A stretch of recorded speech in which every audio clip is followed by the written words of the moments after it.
semua sama di hadapan hukum. Keadilan dan kebenaran haruslah ditegakkan.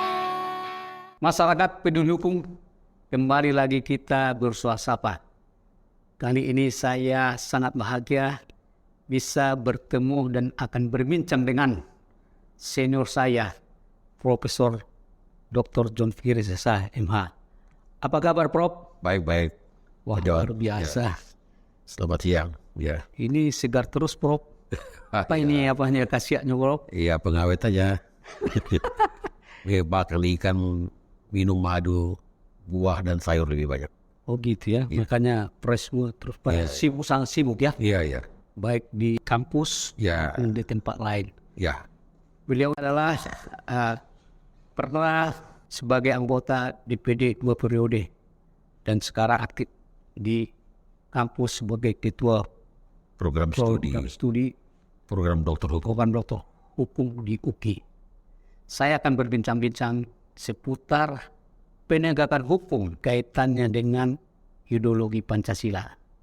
Prof, keadaan saat ini bahwasanya di dalam hal penegakan hukum, ya baik di peradilan maupun di luar pengadilan, ya termasuk juga bahkan tentang hal yang berkaitan dengan kebebasan beribadah dan beragama. Iya. Yang akhir-akhir ini mencuat kembali peristiwa-peristiwa yang mengganggu. Prof, apa kira-kira penyebabnya dan apa yang harus dilakukan, Prof, sehingga peristiwa-peristiwa yang ada sekarang ini bisa berubah sehingga negara kita aman, tentram dan toleransi beragama? Iya. Secara filsafati, hukum itu kan berintikan keadilan dan kebenaran. Sehingga di dalam norma-norma hukum itu masalah keadilan itu menjadi nilai utama. Kebenaran juga menjadi nilai utama. Nilai utama itu maksudnya merumuskan norma-norma hukum itu. Dua faktor ini, dua unsur ini harus tetap terpelihara dengan baik. Hukum yang tidak adil tidak mungkinlah kita menegakkannya itu.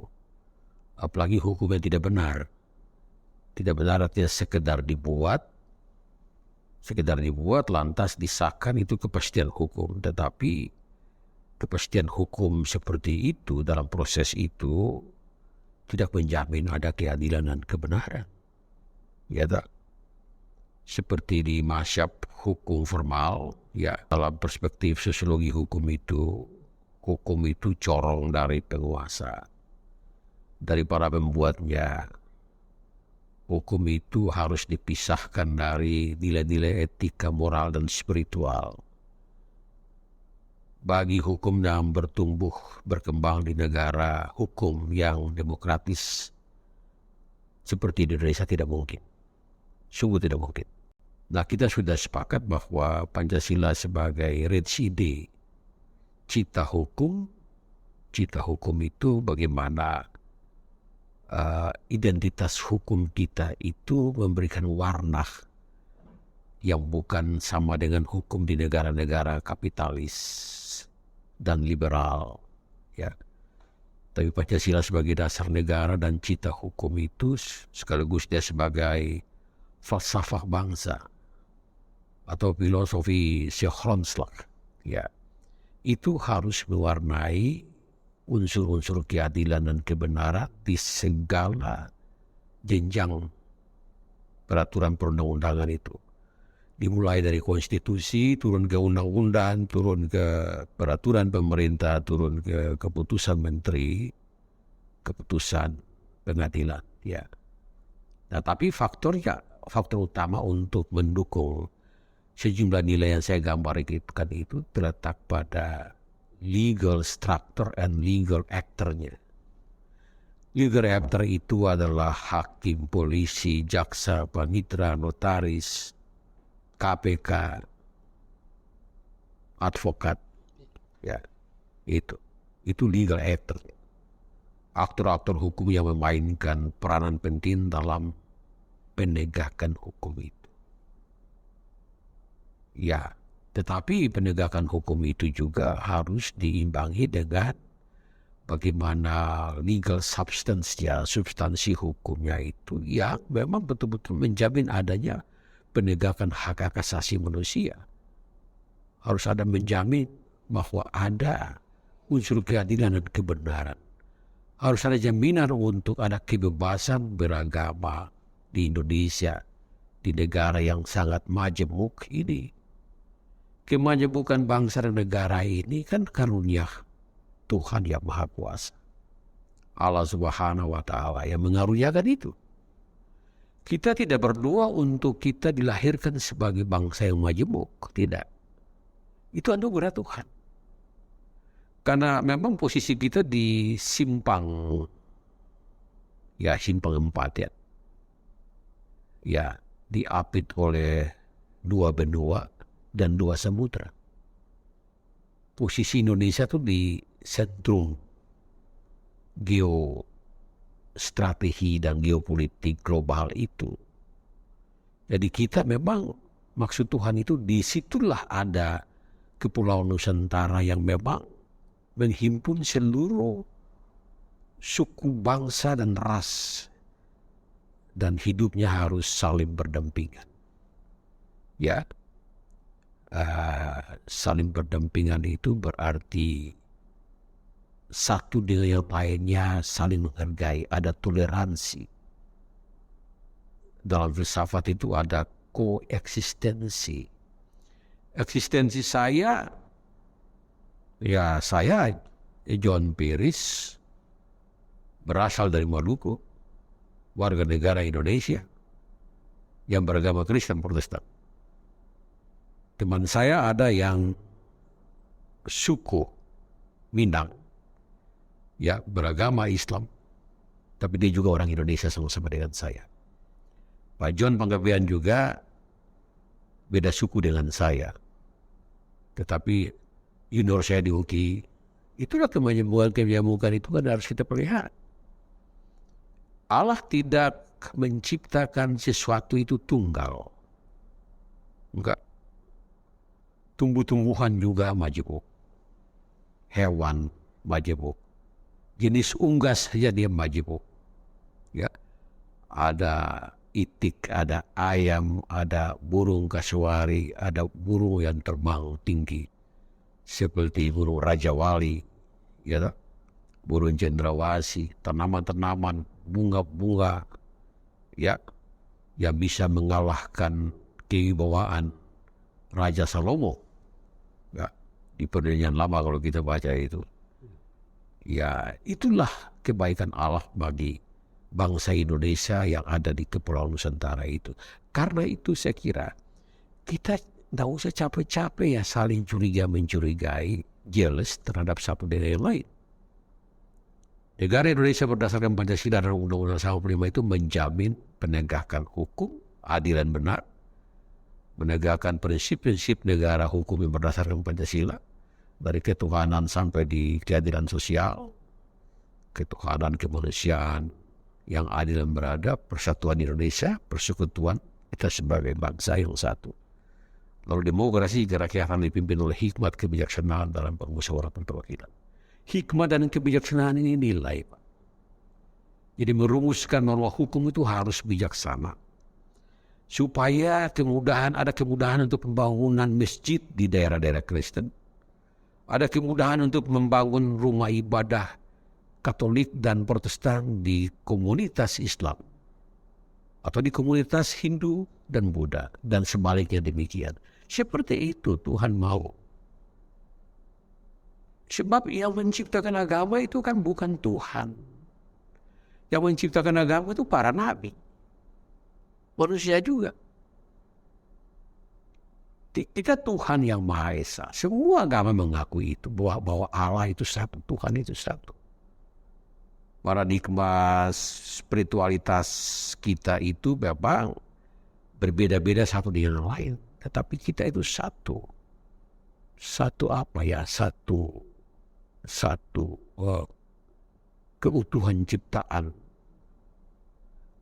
yang dibuat oleh Tuhan kita Allah yang Maha Kuasa itu untuk mengisi bumi ini, merawat dengan baik, lalu ada ajaran-ajaran agama yang mengajar kasih sayang, peduli dan berbagi, ya compassion satu dengan yang lain, membantu yang lemah, yang tidak berdaya, saling mendoakan. Ya misalnya saya punya sopir itu Islam, 2 pembantu asisten rumah tangga itu 2 Islam. Mereka sholat di rumah setiap hari, saya juga harus berdoa buat mereka supaya mereka itu diberikan kesegaran tubuh pada bulan suci Ramadan itu. Saya harus memikirkan THR mereka. Walaupun gaji saya tidak cukup, itulah ajaran-ajaran yang penuh kasih sayang itu. Karena kata firman, kasihilah Allah Tuhanmu dengan segenap hati dan kasihilah sesama manusia seperti diri sendiri. Tuhan kita tidak mengajak bahwa kamu harus mengasihi orang Kristen lebih dari yang lain. Tidak. Kasihilah sesamamu manusia seperti diri sendiri. Pengalaman saya di komisioner KPKPN, Pak John. KPKPN itu embrio dari KPK. Nomenklaturnya Komisi Pemeriksa Kekayaan Penyelenggara Negara. Ibu Megawati, maaf saya periksa dia. Yusuf Kala saya periksa dia sebagai Menko Kesra. SBY saya periksa sebagai Menko Polhukam. Ya, banyak sekali panglima TNI. Saya punya staf sekretaris pribadi itu Muslim. 2 dari Batak. Ketika saya pindah ke DPD, sekretaris pribadi saya orang Batak. Staf ahli saya 2 dari anggota HNI. Karena saya melihat mereka yang terbaik. Itulah nasionalisme yang coba saya bangun, ya. Terutama saya pesan kepada generasi milenial ini supaya faktor utama yang harus kita rawat itu bagaimana persatuan dan kesatuan bangsa. Bagaimana menjalankan nilai-nilai Pancasila, 5 sila itu, ketuhanan, kemanusiaan, persatuan, kerakyatan, dan keadilan sosial bagi seluruh rakyat Indonesia. Itu dapat kalian amalkan dengan baik. Dengan begitu saya kira NKRI semakin menjadi kuat, ya. Dan kita mendapatkan karunia dan anugerah dari Tuhan sebagai bangsa yang beradab, ya. Dan kemuliaan Tuhan selalu kita sampaikan pada Yang Maha Kuasa. Dan kita harus menjaga negara dan bangsa ini tetap lestari sampai kapanpun. Demikian. Luar biasa. Satu pertanyaan sudah menjawab seluruh pertanyaan yang mau saya ajukan tadinya. Tapi Prof, saya sangat tertarik tadi soal Pancasila, bagaimana seharusnya sebagai dasar negara, ya. Artinya hukum tertinggi lah, ya. Di bawahnya Undang-Undang Dasar 45, ke Undang-Undang sampai kepada peraturan di bawahnya. Di dalam tatanan pembuatan undang-undang, berarti pihak legislatif lah pembuat undang-undang DPR. Berarti harus juga perlu untuk menghayati nilai Pancasila itu, ya. Saya kira. Ya. Legislatif dan eksekutif kan pembuat undang-undang. Ya, legislatif juga pemerintah tentu. Yang mereka bisa aja usulan dari pemerintah, ya. Maksud saya di tatanan di pembuat undang-undang juga haruslah hayati Pancasila tersebut. Betul. Bahkan harus menghayati lebih dari yang lain. Ya. Karena salah meletakkan fondasi itu rusak. Baik, itu di tatanan pembuatannya. Di tatanan untuk mengaplikasikan. Ya tentu itu dalam penegakan hukum, undang-undang. Katakanlah judikatif, peradilan yang ada juga di situ, jaksa, hakim, polisi, dan advokat. Bagaimana seharusnya mereka ini sebagai penegak hukum untuk melaksanakan hukum itu dan mengaplikasikan apa yang disebutkan tadi. Teorinya harus ada legal culture. Di behavioral law itu, perilaku hukum itu harus mendatangkan manfaat yang sebesar-besarnya bagi pencari keadilan. Sebagus apapun hukum dibuat oleh pihak eksekutif dan legislatif, presiden dan parlemen. Parlemen itu ada 2, DPR dan DPD. Turun ke bawah gubernur, DPRD, turun lagi ke bawah itu kabupaten, bupati dan kota, wali kota dan DPRD. Tergantung dari yang menerapkannya.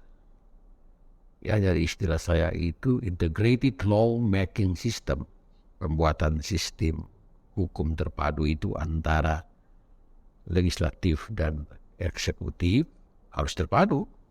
Harmonisasi seperti apa, sinkronisasi seperti apa. Dan satu lagi integrated law enforcement system, sistem penerapan hukum terpadu. Harus ada satu visi dan satu persepsi dan satu nilai yang hidup dari hakim Mahkamah Agung itu sampai ke hakim pengadilan negeri, terutama mengenai nilai-nilai yang bersifat kemartabatan, keadaban, yaitu jati diri, ya, integritas itu harus dijaga. Celaka kalau memang hakim menerima suap, jaksa menerima suap, polisi menerima suap, memenangkan, hakim memenangkan, bersekongkol juga dengan, mohon maaf saudara, bersekongkol juga dengan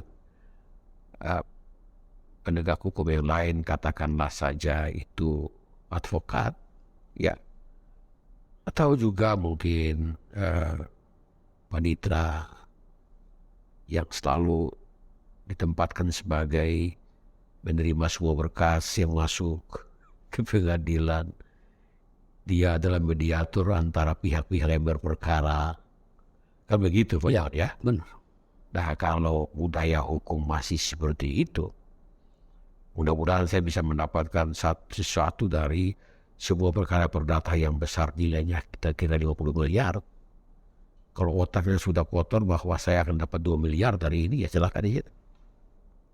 Dan karena tidak mungkin kita tidak boleh membiarkan itu terjadi.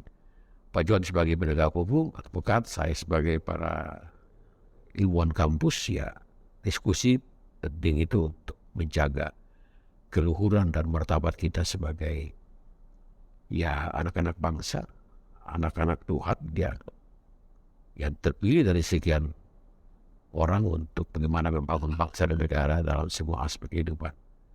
Ya, sosial, politik, ekonomi, budaya, pendidikan, kesehatan, dan seterusnya. Berarti Prof tadi menyatakan sebaik apapun undang-undang, ya, pokoknya DPR udah kita harapkan udah bagus berubah undang-undangnya.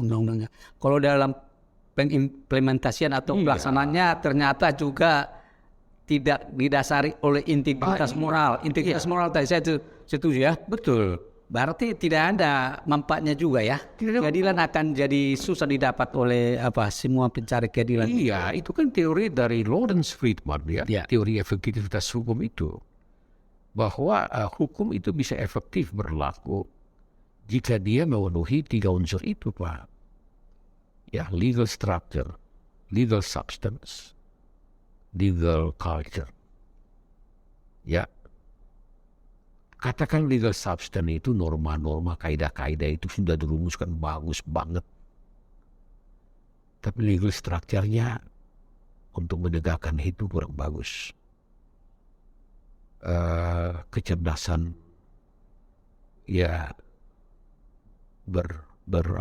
berperkara, kecerdasan untuk memimpin sidang, ya apalagi sidang sebesar kasus Sambo seperti itu, dan kasus-kasus korupsi, mega korupsi, dan putusan yang mengecewakan banyak pihak, ya seharusnya integritas moral itu harus terjaga. Ya, moralitas itu harus dirawat dengan baik. Kalau Pak John ada waktu bisa membaca TAP MPR tentang GBHN sejak tahun 78, 83, 88, dan 93. Ya, dikatakan di bab penutup dari TAP MPR tentang GBHN itu bahwa berhasilnya pembangunan nasional sebagai pengembangan Pancasila tergantung dari semua penyelenggara negara dan semua warga negara itu mengamalkan semua sila dalam Pancasila itu. Begitu.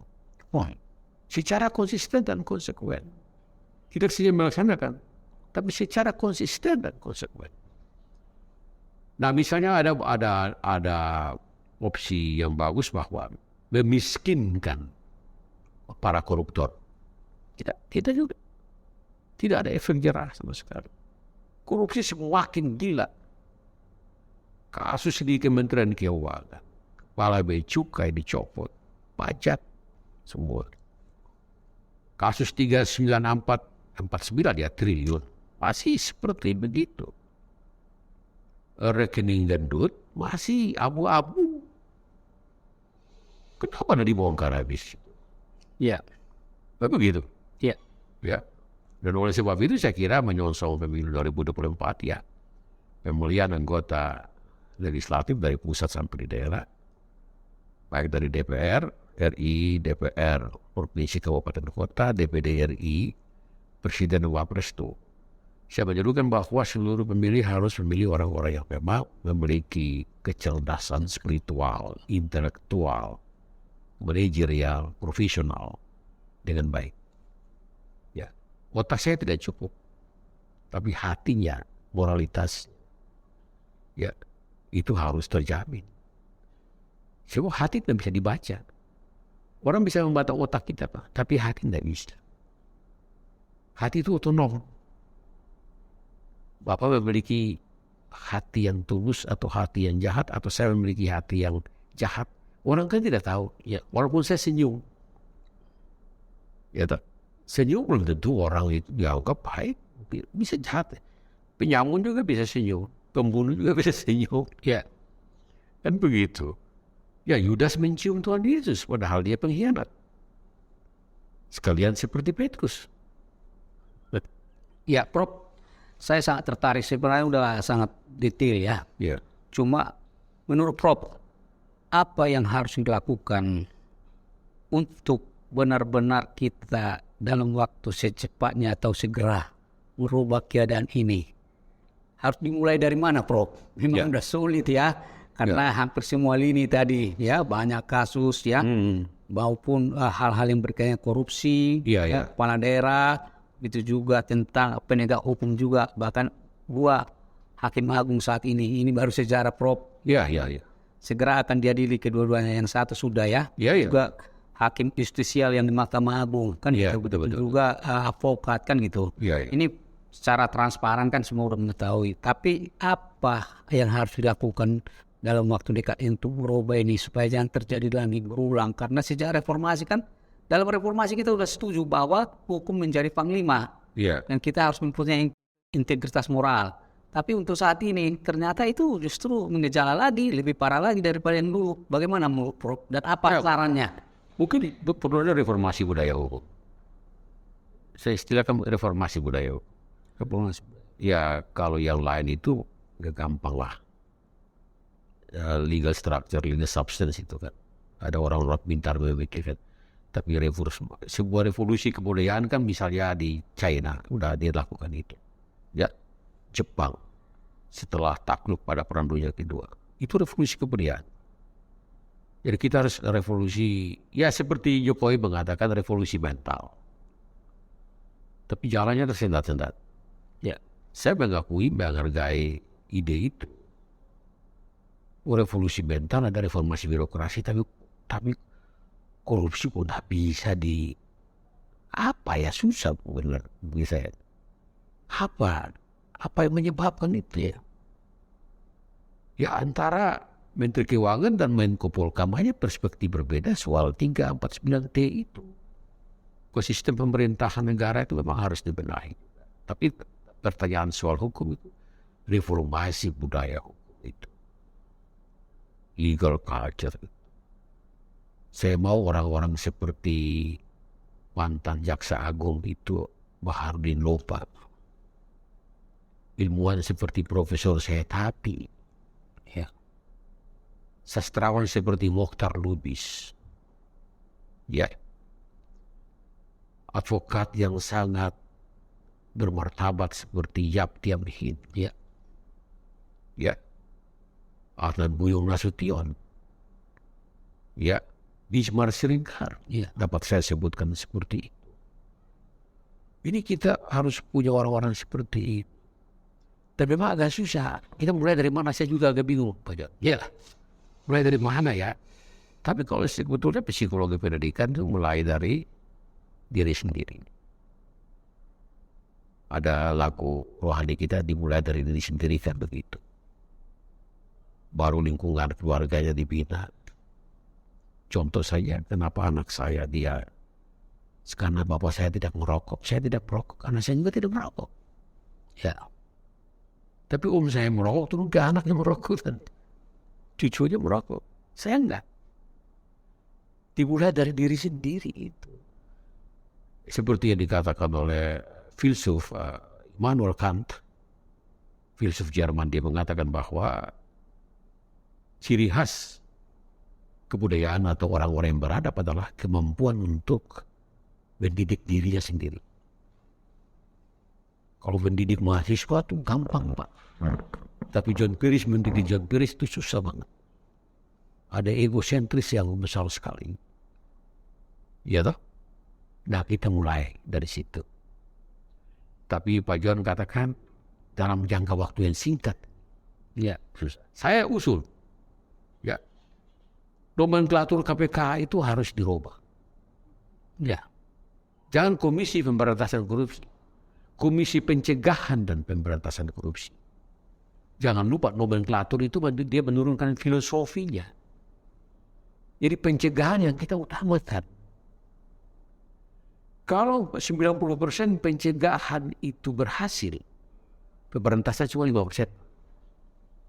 Negara tidak perlu membayar masih banyak mungkin penyidik yang di sana. Walaupun di dalam KPK itu ada divisi pencegahan dan juga pemberantasan. Jadi kenapa tidak dinaikkan menjadi Komisi Pencegahan dan Pemberantasan dua-dua? Selain di bawah itu ada divisi, tapi nomenklatur itu yang melahirkan filosofi pencegahan itu. Mencegah itu lebih penting dari mengobati. Di kedokteran kan sudah mempraktikkan mencegah jauh lebih baik. Oleh sebab itu, zaman Presiden Soeharto itu semua desa harus ada puskesmas, itu untuk pencegahan. Sekaligus pemberantasan penyakit tentunya dengan fasilitasi yang minim. Teori itu harus kita pakai juga. Ya. Dan kalau saya menerapkan itu di kampus saya di UKI, program pasca sarjana. Ada ujian yang tidak beres, saya usulkan supaya ujian ulangan. Sampai saat ini Pak John, saya mengawasi mahasiswa saya itu sampai selesai. Pas pen langsung email. Kalau online. Supaya tidak ada kopas. Gitu. Dan kalau terjadi itu saya rubah soal. Tidak sama dengan soal sebelumnya. Itu mendidik mereka supaya jujur. Adil. Ya, beradab. Itu nilai-nilai yang sangat mahal dan murah kita temui di dalam berbagai literatur. Jujur, adil. Ya, fairness. Gitu. Itu isi sebetulnya sangat-sangat sederhana. Nah, soal itu semua, tapi yang bagaimana dalam jangka waktu dekat tergantung dari political will pemerintah itu untuk menjadikan KPK itu Komisi Pencegahan dan Pemberantasan Korupsi segera dilakukan. Mafia tanah itu sudah harus dibentuk mafia pemberantasan tanah independen. Jangan di kementerian diletakkan, tapi di bawah presiden langsung. Cukup 5 komisioner saja. Situ. Cukup 5 komisioner. Nanti dia punya staf ada. Sekarang kan ada komisi itu. Saya udah usul kok. Tapi dia ditempel di bawah kementerian. Nggak bisa, Pak. Dan pasti jebol juga. Kita tahu bagaimana ya kasus-kasus tanah. Mega kasus ya. Itu di mega proyek itu banyak merugikan petani-petani kita, Pak. Pasti merugikan keluarga-keluarganya, tanahnya dirampas, tanah wilayahnya dirampas, dan ya seolah-olah tidak berdaya lagi hukum di Indonesia ya. Jalan tol itu pendekatan pembangunan yang sifatnya teknokratis. Ya jalan tol itu yang penting dibangun, tapi jalan setapak itu pada jalan kehidupan yang tidak kuat dasar teologisnya. Wah, luar biasa. Masyarakat peduli hukum, perbincangan kami sudah sangat detail. Tinggal bagaimana mengaplikasikan termasuk penegakan hukum. Prof sendiri menyatakan kalau dalam waktu secepatnya sulit. Iya. Ya memang ini fakta. Karena bingung kita dari mana dimulai. Ya, tapi tepat apa yang katakan Prof. John Firis. Jadi apapun keadaannya, termasuk penegakan hukum di bidang beribadah, beragama, ya kita juga mulai diri kita. Kita bertoleransi kepada sesama, bersahabat dari sendiri. Bagaimana dia memperlakukan teman di luar agamanya, ya. Memperhatikan secara mengasihi sesama manusia. Begitu juga dalam penegakan hukum. Harus kita mulai diri sendiri. Apakah kita sebagai hakim, jaksa, advokat, ataupun KPK atau pegawai KPK atau BPK atau yang lainnya. Mari, negara kita inilah negara kita, di mana cita-cita pendiri bangsa ini adalah supaya kita menjadi masyarakat yang adil dan makmur. Apabila setiap orang yang mendengarkan apa yang dipaparkan oleh Profesor tadi, Pak John Firis, saya yakin kita akan menjadi negara yang baik, yang tenteram. Salam, sampai ketemu kembali. Pak John, terima kasih banyak. Luar biasa. Dan Tuhan memberkati. Ya sama-sama Pak John ya.